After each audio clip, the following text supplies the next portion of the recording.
I'm your host, 𝐤𝐥𝐞𝐬, and thank you so much for joining me on another exciting episode of Talk the Talk. Welcome back, and hopefully you will enjoy this next show. Today's guest is a great example of ambition in action because she is driven and unwavering in her will to overcome challenges. And I've just heard about some of those challenges right now, so I'm pretty done, flabbergasted. I'm so absolutely mesmerized by this female. She is determined, tenacious, and diligent, and she doesn't let obstacles or disappointments stop her from achieving her goals. She doesn't mind taking chances, and she's constantly looking for ways to develop and better herself. So without further ado, let's welcome Verene Peterson, the National Marketing Manager at Chery South Africa. She's also a nominee for the Motoring Woman of the Year Awards, which is a huge achievement. She's accepted the nomination, and we're going to talk a little bit about that later. And as always, this interview is proudly brought to you by 𝐬𝐶 Solutions MFC and Avo by Nedbank.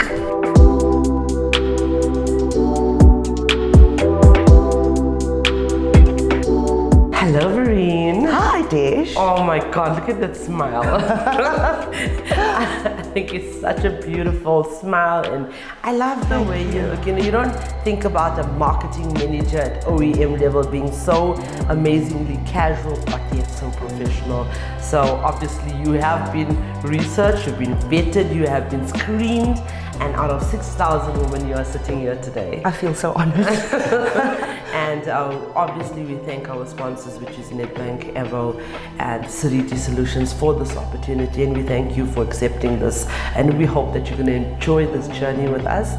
And yeah, I think first and foremost, we have on this platform more than 55,000 people, and you are now new to this platform, and we'd like to get you some votes as well. So let's introduce yourself properly to our listeners.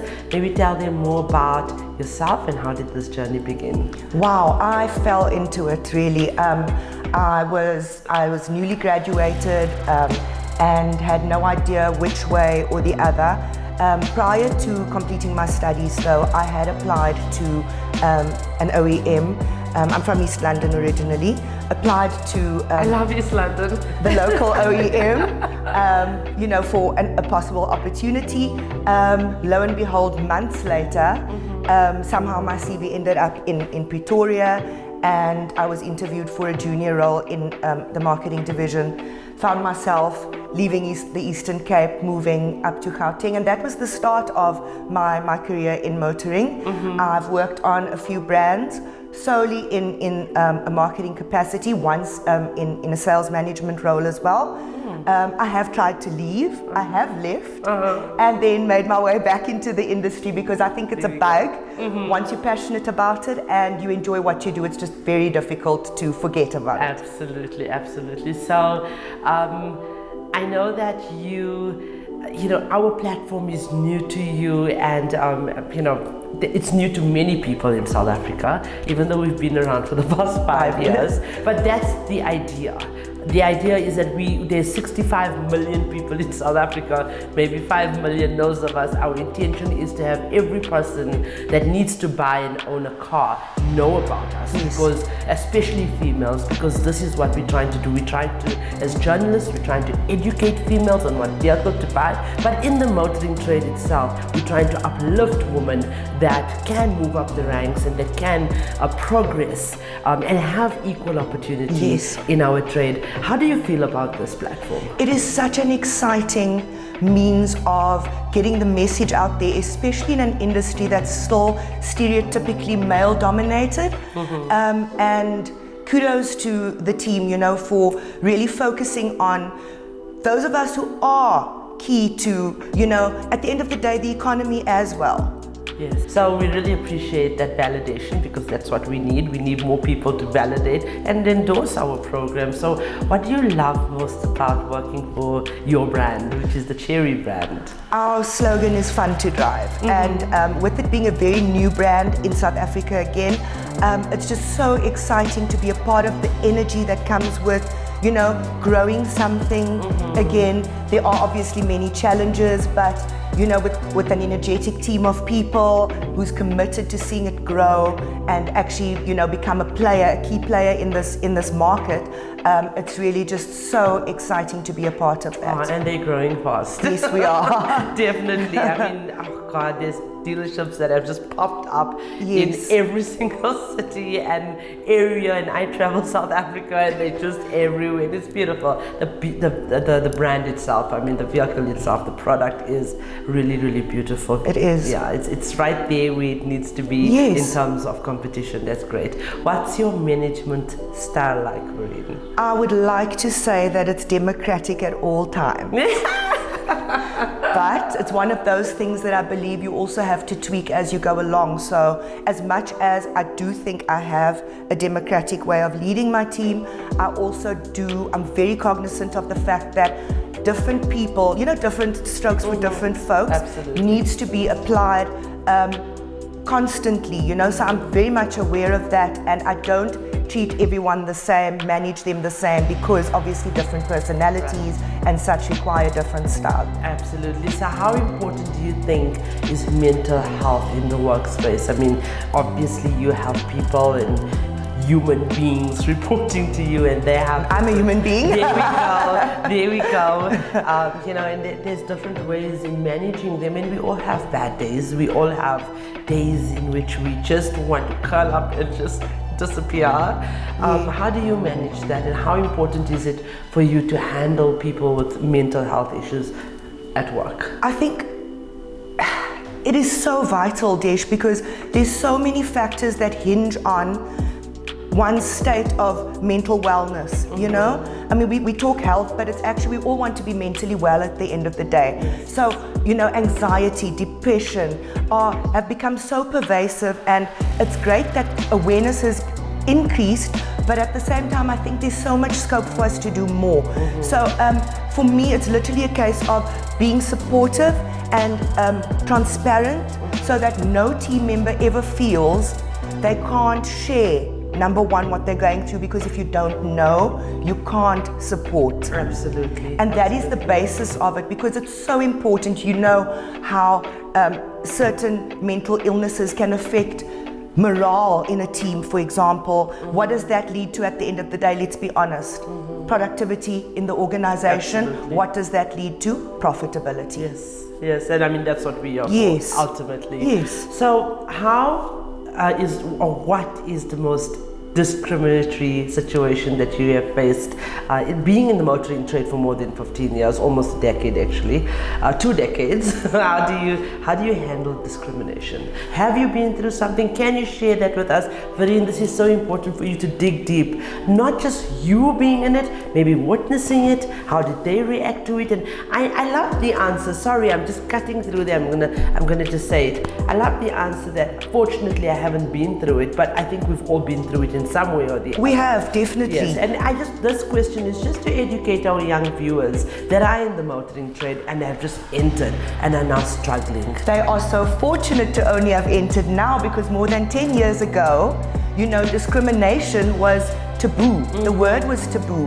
And though it wasn't in my face blatant discrimination, as a young brown girl in what, as I said to you, what was previously very white male dominated, you know, as an industry, there were slurs, there were, you know, those subtle things that happen, and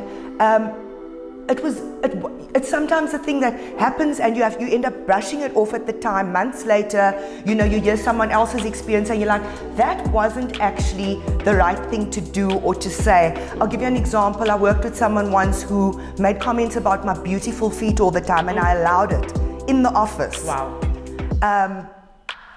couple of months down the line, you maybe realize that was so inappropriate. I feel terrible about it, especially when you realize you're not the only one it's happened to. Absolutely. And wow, thank you for that. When something like that takes place, I think you, like I say, you need to know, and that's why I'm a supportive, I'd like to think I'm a supportive leader, because you need to know that you're able to actually then go to the powers that be, or, you know, the next person in line to say, it's happened to me, to acknowledge that, because if we don't speak out about these little things, it might not be major, it might not be public and, you know, in everyone's faces, but if it makes you feel a certain way, you have a right to escalate and have it dealt with in the proper, thank you, Verene. in the proper manner. Self-respect is everything. It is. Self-respect is absolutely everything. Any words of advice for a young woman that wants to join our trade? It's a very exciting place to be, just in terms of, you know, the industry as a whole, where it's going in this country in terms of, you know, new products, new opportunities. I think anybody who's passionate or even thinks that they're passionate about motoring all things cars should give it a bash. It's a lot easier now than it used to be. And I think there's a lot more support for young ladies out there to just go out and make their mark. Oh, Verene, I just want to say thank you so much for joining us. Thank you for joining us. Thank you for having me. You're welcome. But it's so important that our guests and not just our guests, sorry, our viewers understand that this is not a competition. Verene is not part of a competition. This is a movement. It's a movement to elevate, uplift and empower women in the motoring trade, and Verene has just joined our movement. And there are so many opportunities, so many. It's an exciting time. Absolutely. Thank you so much, Verene. Thank you, Desh. Really appreciate it. Viewers, we would like to thank you for your continued support and encourage you to like and share our content. Our non-profit companies, the Motoring Woman of the Year Awards, powered by MFC and Avo by Nedbank, and the 𝐿 Studios, sponsored by Seriti Solutions and Avo by Nedbank, are platforms aimed at empowering, uplifting and celebrating the women of motoring South Africa. We are not just telling stories, we are changing lives. If you are searching for a new or pre-owned vehicle, please visit www.auto.avo.africa. We have a wide range of vehicles on sale for you to choose from, and we only advertise on behalf of reliable and trustworthy MFC accredited dealerships. This car listing portal is user-friendly, and you can also find vehicle reviews, car maintenance tips and automotive advice, all courtesy of 𝐿 Studios. Ladies, in light of everything Verene and I talked about, I think it's important for me to leave you with this quote: every woman's success should be an inspiration to another. We're strongest when we cheer each other on. Having said that, it's important for me to say it's not the amount of action but the depth of experience that makes the rich and fulfilling, or make life rich and fulfilling. Ladies, while it is certainly true that accumulating a whole lot of different experiences in life can be enriching and broaden one's perspective, there is a certain depth of and richness that can come from fully immersing oneself in a single experience or activity and experience it wholeheartedly. With that being said, I want to remind you that the question should never be who is going to let me. It should always be who's going to stop me.